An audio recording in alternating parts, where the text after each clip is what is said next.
Hi అండి, అందరికీ నమస్తే. నేను మీ లక్కీ మిరియాల. ఈ రోజు వచ్చేసి మామిడికాయ పప్పు చేసుకుందామండి. ముందలగా పప్పు తీసుకొని శుభ్రంగా కడిగి ఇలా నీళ్ళేసి నానబెట్టేసేయాలి. అలానే మామిడికాయ ఒకటి తీసుకున్నాను. ఈ మామిడికాయని చెక్కు తీసేసి ముక్కలుగా కొద్దాము.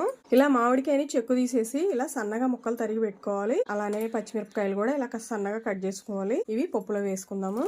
తగినంత పసుపు. ఇలా మూత పెట్టేసి 3 విజిల్స్ వచ్చిన దాకా ఉడికించుకుందాము. 3 విజిల్స్ వచ్చినాయండి. 3 విజిల్స్ వచ్చిన తర్వాత ఆవిరంతా పోయిన తర్వాత మూత తీసుకోవాలి. తగినంత ఉప్పు వేసుకుందాం.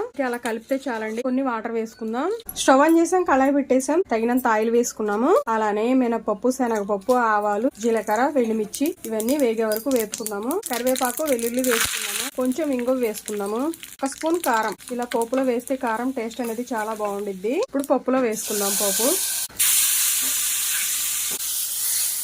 మామిడికాయ పప్పు దింపబోయే ముందల కొంచెం కొత్తిమీర వేసుకుందాము. ఎంతో టేస్టీ అయిన మామిడికాయ పప్పు రెడీ అయిందండి. వీడియో నచ్చిందా? లైక్ చేయండి, షేర్ చేయండి, సబ్స్క్రైబ్ చేయండి.